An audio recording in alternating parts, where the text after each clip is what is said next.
जय हिंद दोस्तों। 16वीं सदी का आखिरी दौर था जब पूरी दुनिया के उत्पादन का 1/4 भाग भारत में तैयार किया जाता था। इन्हीं वजहों से भारत को उस समय सोने का चिड़िया भी कहा जाता था। और इस दौर में भारत के तख्त पर मुगल बादशाह अकबर की हुकूमत थी, जो कि दुनिया के सबसे दौलतमंद बादशाहों में गिने जाते थे। तो वहीं दूसरी तरफ ब्रिटेन उस दौर में गृह युद्ध से उभर रहा था, जिसका अर्थव्यवस्था मात्र खेती बाड़ी पर ही निर्भर था और दुनिया के कुल उत्पादन का महज 3% भाग ही यहाँ तैयार किया जाता था। और ब्रिटेन में उस वक्त महारानी एलिजाबेथ प्रथम की हुकूमत थी और उस समय यूरोप की प्रमुख शक्तियाँ जैसे कि पुर्तगाल और स्पेन व्यापार के मामले में ब्रिटेन को कहीं पीछे छोड़ चुका था। और व्यापारियों के रूप में ब्रिटेन के समुद्री लुटेरे पुर्तगाल और स्पेन के माल से भरे जहाज़ों को लूटकर ही संतुष्ट हो जाते। उसी दौरान ब्रिटेन के घुमंतू व्यापारी रॉल्फ फिच को हिंद महासागर, मेसोपोटामिया, फारस की खाड़ी और दक्षिण पूर्व एशिया की तरफ यात्रा करते हुए रॉल्फ फिच को भारत के समृद्धि के बारे में पता चला। और अब भारत के बारे में रॉल्फ फिच की जानकारी के आधार पर व्यापारी घुमंतू जेम्स लैंकेस्टर सहित ब्रिटेन के 200 से अधिक प्रभावशाली और व्यापारी इस दिशा में जाने का विचार बनाते हैं, जिन्होंने 31 दिसंबर 1600 को एक नई कंपनी की नींव डाली और अपने महारानी एलिजाबेथ प्रथम से पूर्वी एशिया में व्यापार करने की एकाधिकार प्राप्त कर लिया। वैसे तो इस कंपनी के कई नाम हैं, लेकिन इसे ईस्ट इंडिया कंपनी नाम से जाना जाता है, जो कि अपनी यात्रा भारत की तरफ आरंभ करते हैं और आगे चलकर एक विशाल साम्राज्य का निर्माण करते हैं, जिसकी चर्चा आज हम अपने वीडियो में करेंगे।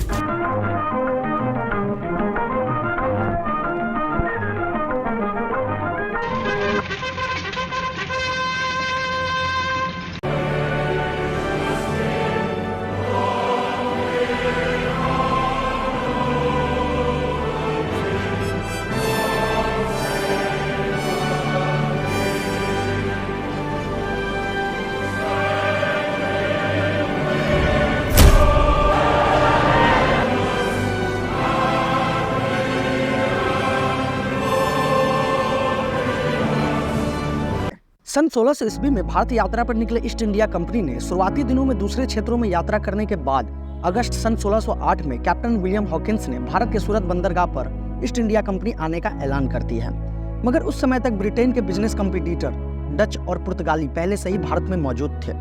और तब किसी ने सोचा भी नहीं होगा कि अपने देश से 20 गुना बड़े और धनी देश पर कंपनी सीधे तौर पर शासन करने वाली है। इस समय तक भारत में बादशाह अकबर की मृत्यु हो चुकी थी और उनके बेटे सलीम नूरुद्दीन जहांगीर तख्त पर आसीन हो चुके थे।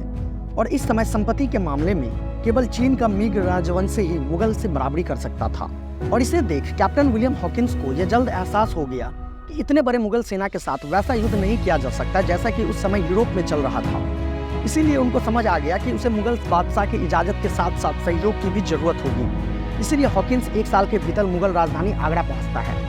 मगर जहां उसे मुगल बादशाह जहांगीर से व्यापार की अनुमति प्राप्त करने में सफलता नहीं मिल पाई। और फिर कंपनी की तरफ से उस समय के ब्रिटिश संसद सदस्य सर थॉमस रो को शाही दूत के रूप में मुगल बादशाह के दरबार में भेजा गया। और फिर थॉमस रो सन 1615 में मुगल राजधानी आगरा पहुंचे, जहां उन्होंने राजा के बहुमूल्य उपहार भेंट किए, जिसमें उन्होंने शिकारी कुत्ते और उनके पसंदीदा शराब भी शामिल थे। मगर ब्रिटेन के साथ संबंध बनाना जहांगीर का प्रायोरिटी में नहीं था, बल्कि जहांगीर को व्यापार के बजाय उनके घोड़े, कलाकृतियों और शराब जैसे विषयों पर चर्चा करना खूब पसंद था। और लगातार 3 सालों के बाद विवाद के बाद जहांगीर ने ईस्ट इंडिया कंपनी के साथ व्यापारिक समझौते पर अपना सहमति दी। इस समझौते के तहत कंपनी और भारतीय उपमहाद्वीप के प्रत्येक बंदरगाह का एक्सेस और अपने बिजनेस को एस्टैब्लिश करने की इजाज़त दी गई। और बदले में कंपनी को यूरोपीय उत्पादकों को भारत में देने का वादा किया गया और राजमहल के लिए प्राचीन वस्तुएं और उपहार लाने का भी वादा किया गया। और फिर कंपनी ने मुगल के राजा मंदी से भारत से सूत, नील, पोटेशियम नाइट्रेट और चाय खरीदकर विदेशों में महंगे दामों में बेचना शुरू कर दिया। उस समय कंपनी भारतीय चांदी करेंसी में ही सामान का लेन देन किया करती थी। और सन 1670 ईस्वी में ईस्ट इंडिया कंपनी धीरे धीरे अपना पांव भारत में जमा चुकी थी। और इसी बीच ब्रिटिश सम्राट चार्ल्स द्वितीय ने ईस्ट इंडिया कंपनी को विदेश में युद्ध लड़ने और अपना सत्ता स्थापित करने की अनुमति दे दी और कई सैनिक ब्रिटेन से भारत भेजे गए, जिसकी मदद से कंपनी ने पहले अपने कॉम्पिटिटर पुर्तगाली, डच और फ्रांसीसियों का मुकाबला किया, जिसमें कंपनी का अधिकांश युद्ध जीतकर बंगाल के तटीय क्षेत्रों को अपना नियंत्रण में ले लिया। मगर कंपनी की बढ़ती पावर देख मुगलों ने कंपनी को परेशान करना शुरू कर दिया, जिससे तंग आकर कंपनी के कर्मचारियों ने सन 1681 में उस वक्त के कंपनी के डायरेक्टर सर चाइल्ड से शिकायत कर दी कि बंगाल में मुगल बादशाह औरंगजेब के भांजे नवाब शाइस्ता खां के अधिकारी उन्हें कर तथा अन्य मामलों के लिए परेशान करते हैं। इसी को देखते हुए ब्रिटिश अथॉरिटी ने सन 1686 ईस्वी में 19 युद्ध तोप, मॉडर्न हथियार और 600 सैनिकों के साथ बंगाल की ओर रवाना हो गए। और यहाँ पर ब्रिटिशर्स ओवर कॉन्फिडेंस में मुगल की विशाल सेना के साथ युद्ध कर बैठे, जिनमें अंग्रेजों की बुरी तरह से हार हुई। और इसमें हिस्टोरियन विलियम का कहना है कि ब्रिटिशर्स आर्मी को मुगल सेना ने मक्खियों की तरह मारा। बंगाल में कंपनियों के 5 कारखाने को नष्ट कर अंग्रेजों को बंगाल से बाहर निकाल दिया और इसी के साथ साथ सूरत और बम्बई के कारखानों को भी बंद कर दिया गया। और फिर कंपनी ने कर्मचारियों को जंजीरों से जकड़कर पूरे शहर में घुमाया गया और अपराधियों की तरह उन्हें अपमानित भी किया गया। जिसके बाद कंपनी के पास माफी मांगने और अपने कारखानों को वापस लेने के लिए राजा के दरबार में भिखारियों की तरह उपस्थित होने के अलावा और कोई विकल्प नहीं बचता। जिसे देख ब्रिटिश सम्राट ने आधिकारिक रूप से मुगल बादशाह से माफी मांगी, जिसे बादशाह औरंगजेब ने सन 1690 ईस्वी में कंपनी को माफ कर दिया। और अब इस समय 18वीं शताब्दी के प्रारंभ होते होते ईस्ट इंडिया कंपनी ने फिर से एक बार अपना व्यापार को एस्टैब्लिश करना शुरू कर दिया, जिसमें उन्होंने चीन से रेशम और चीनी मिट्टी के बर्तन खरीदा, जिनका भुगतान कंपनी को चांदी के सिक्कों में करना पड़ता, क्योंकि कंपनी के पास ऐसा कुछ नहीं था जिसका चीन की आवश्यकता हो। जिसका उपाय निकालने के लिए कंपनी ने बंगाल में पोस्ते और बिहार में अफीम की खेती के लिए कारखाने लगाए और फिर इस अफीम को तस्करी के जरिए चीन में पहुंचाया जाता, जो कि उस समय तक चीन में अफीम का उपयोग बहुत कम किया जाता था। मगर ईस्ट इंडिया कंपनी ने चीनी एजेंटों के माध्यम से लोगों के बीच अफीम को बढ़ावा दिया। और जब चीनी सरकार ने अफीम के व्यापार को रोकने की कोशिश की और चीन में आने वाले अफीम को नष्ट कर दिया, इसी को लेकर कंपनी और चीन के बीच कई युद्ध लड़े गए, जिसमें कि चीन की हार हुई और ब्रिटेन के कई अपमानजनक शर्तों के साथ समझौते करने पड़े, जो कि नष्ट किए गए अफीम का मुआवजा वसूला और चीन के कई बंदरगाह पर कब्जा कर लिया। इस दौर में ब्रिटिशर्स ने हांगकांग पर भी अपना कब्जा जमा लिया था। और जब चीनी सरकार ने महारानी विक्टोरिया को पत्र लिखकर अफीम के व्यापार को बंद करने की मांग की, तब उस पत्र का कोई जवाब नहीं आया। और इधर भारत में सन 1707 में बादशाह औरंगजेब के मृत्यु के बाद विभिन्न क्षेत्रों के लोग एक दूसरे के खिलाफ हो गए और इन्हीं परिस्थितियों का लाभ उठाते हुए कंपनी ने लाखों की संख्या में लोकल्स को सेना में भर्ती करना शुरू कर दिए। और इस दौरान यूरोप में हो रही इंडस्ट्रियल रेवोल्यूशन के कारण युद्ध तकनीक और नए आविष्कारी हथियारों के साथ छोटी लेकिन प्रभावशील ब्रिटिश सेना ने एक के बाद एक पुरानी तकनीक से लैस मुगलों, मराठों, सिखों और स्थानीय नवाबों की बड़ी से बड़ी सेना को हराती चली गई। और इस समय सन 1756 में नवाब सिराजुद्दौला भारत के धनी राज्य बंगाल के शासक बने, जो कि मुगल शासन के 50% टैक्स इसी राज्य से आता था। उस समय बंगाल न सिर्फ भारत में बल्कि पूरे विश्व में कपड़ा और जहाज निर्माण का एक प्रमुख केंद्र था। इस क्षेत्र के लोग रेशम, सूती वस्त्र, इस्पात, पोटेशियम नाइट्रेट और कृषि निर्यात करके अच्छा प्रॉफिट कमाते थे। इसी को देखते हुए कंपनी ने कलकत्ता में अपना किला विस्तार करना शुरू कर दिया और अपने सैनिकों की भी संख्या बढ़ानी शुरू कर दी। इसे देख नवाब सिराजुद्दौला ने कंपनी को आदेश भेजा कि वो अपना क्षेत्र विस्तार करना बंद करे,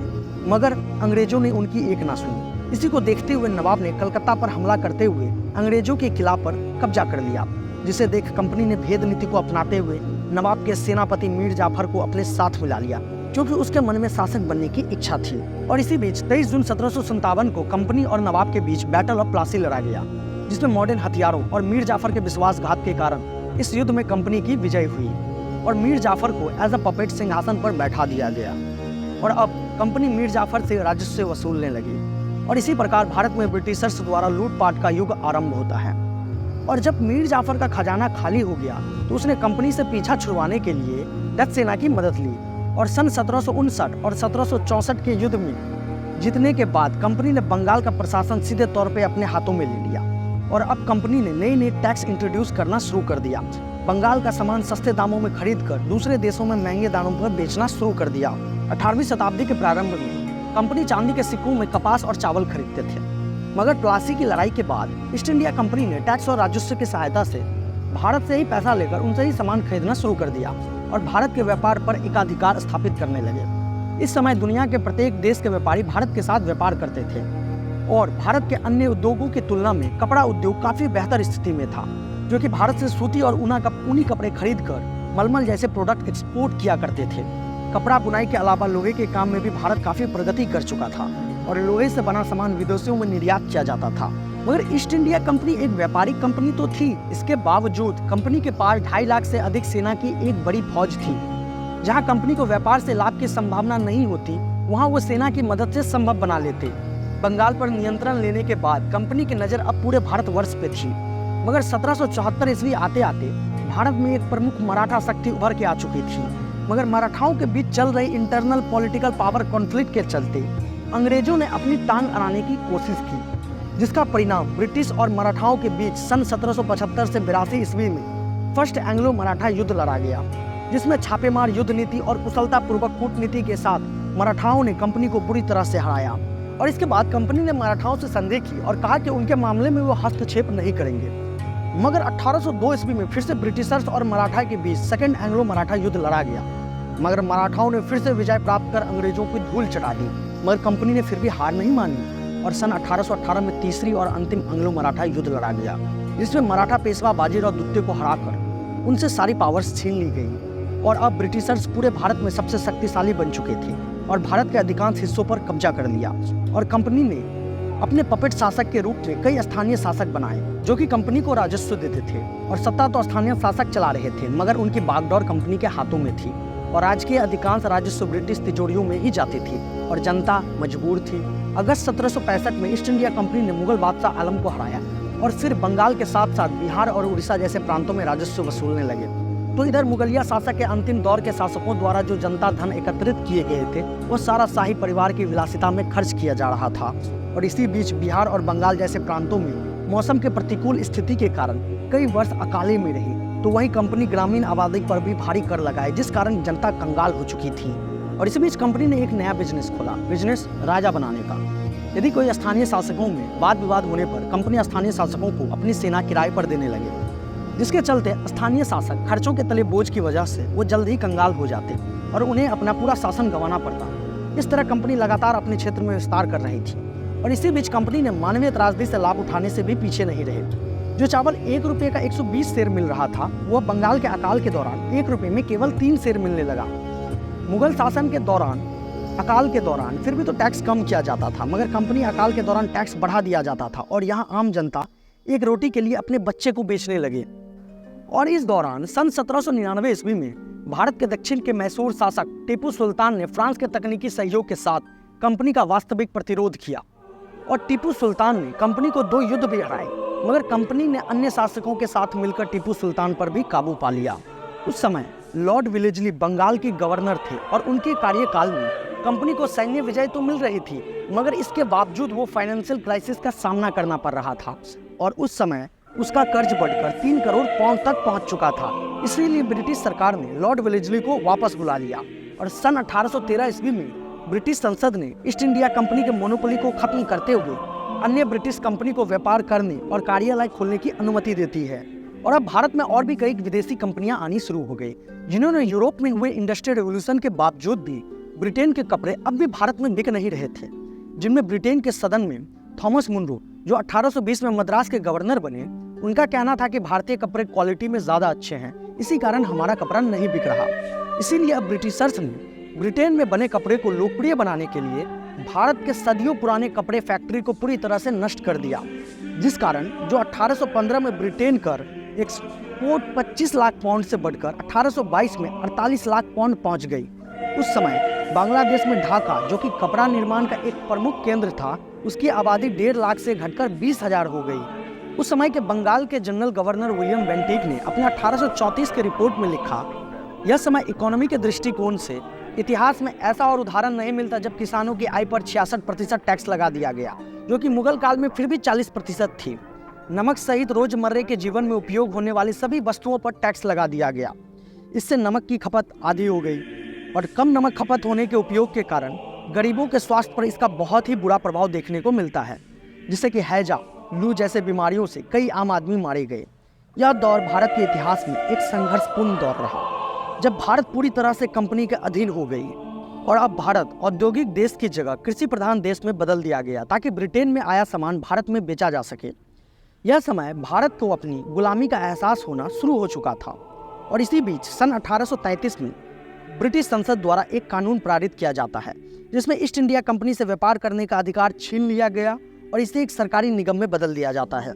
जिससे सीधे तौर पर अब ब्रिटिश गवर्नमेंट रेगुलेट करेगी। और अब इस वक्त भारतीयों को इस ब्रिटिशर्स के खिलाफ आवाज उठाना भी शुरू हो गया था और इसी कारण कई स्वतंत्रता सेनानी ने ब्रिटिश गवर्नमेंट के खिलाफ विद्रोह छेड़ दिया और ब्रिटिशर्स के आगे झुकने से मना कर दिया, जिसका परिणाम 1857 में प्रथम भारतीय स्वतंत्रता संग्राम से जाना जाता है। यह विद्रोह होने के विभिन्न राजनीतिक, आर्थिक, धार्मिक, सैनिक तथा सामाजिक कारण बताए जाते हैं और इस समय आम जनता में यह धारणा आ चुकी थी कि अंग्रेज उन्हें धोखे या जबरदस्ती से ईसाई बनाना चाहते हैं, क्योंकि उस वक्त कंपनी के कुछ अधिकारी धर्म परिवर्तन जैसे कामों में जुटे थे। तो इस तरफ लॉर्ड डलहौजी की राज्य हड़पने की नीति के अंतर्गत कई राज्य जैसे झांसी, अवध, सतारा, नागपुर और जबलपुर को अंग्रेजों राज्यों में मिला लिया गया था, जिस कारण स्थानीय राजा ब्रिटिशर्स से पेंशन पाने वाले महज कर्मचारी बनकर रह गए। शाही घराने, जमींदार और सेनाओं ने अपने आप को बेरोजगार और अधिकारहीन पाया और इस तरह ये लोग अंग्रेजों के हाथों अपनी शर्मिंदगी का बदला लेने के लिए तैयार हो गए। तो वहीं 1857 विद्रोह एक मुख्य कारण कंपनी द्वारा भारतीयों पर आर्थिक शोषण भी रहा। कंपनी के पॉलिसीज ने भारत में चली आ रही अर्थव्यवस्था को पूरी तरह से खत्म कर दिया। इन पॉलिसीज के कारण बहुत से किसान, कारीगर, श्रमिक और कलाकार कंगाल हो गए और इस वक्त तक भारत में रेल सेवा आने के बाद कई छोटे छोटे कारोबार नष्ट होते चले गए, जिसमें सबसे अधिक नुकसान कपड़े के व्यापार को हुआ। इसी के साथ साथ लोहा व्यापार, बर्तन, कांच, कागज, धातु, बंदूक, जहाज बनाने वाले व्यापार को भी बहुत नुकसान झेलना पड़ा और इस समय भारत से यूरोप जाने वाली एक्सपोर्ट पर भी बहुत से कर और अनेकों रोकों के चलते भारतीय निर्यात पूरी तरह से बंद हो गया और इस समय पुराने व्यापार बंद और आधुनिक व्यापार का विकास न होने के कारण स्थिति पूरी तरह से बिगड़ चुकी थी और साधारण जनता के पास खेती करने के अलावा और कोई साधन नहीं बचता। मगर अंग्रेज खेती पर भी इतना कर लगाकर लूटने लगे, तब आम जनता असहाय और आक्रोश में आ चुकी थी। इस समय तक ब्रिटिश सेना में 2.5 लाख से ज्यादा सैनिक थे, जिनमें ज्यादातर सैनिक भारतीय मूल के ही सेना थे और कहा जाता है कि इस विद्रोह में आग सुलगाने का काम एक बंदूक ने किया। इस समय बंदूक में एक गोली भरने के लिए कारतूस को दांतों से काटकर खोलना पड़ता था, जिस कारतूस के बाहरी जगह में सूअर का चर्बी इस्तेमाल किया जाता था, जो कि उसे पानी सीलन से बचाती थी और यह बात पूरी सैनिकों में आग की तरफ फैल चुकी थी और इस बात से पूरी सैनिकों में विद्रोह फैल गया और 24 जनवरी 1857 को बंगाल के पास सैनिकों ने कारतूस का इस्तेमाल करने से मना कर दिया। उस समय मंगल पांडे, जो कि बंगाल नेटिव इन्फेंट्री के एक सिपाही थे, जिन्होंने ब्रिटिश गवर्नमेंट से बगावत करते हुए रेजिमेंट के अफसर लेफ्टिनेंट बाग पर हमला कर उसे घायल कर दिया, जिसे देख ब्रिटिशर्स ने मंगल पांडे को गिरफ्तार करने का आदेश दिए और सिर्फ एक सिपाही शेख पलटू को छोड़कर सारी रेजिमेंट ने मंगल पांडे को गिरफ्तार करने से मना कर दिया और फिर मंगल पांडे को 6 अप्रैल 1857 को कोर्ट मार्शल कर दिया गया और 8 अप्रैल को उन्हें फांसी की सजा सुना दी गई, जिसे देख अब जनता पूरी तरह से आक्रोश में आ चुकी थी। और इनके बाद धन सिंह कोतवाल, जो कि उस समय ब्रिटिशर्स गवर्नमेंट के पुलिस चीफ के पद पर तैनात थे,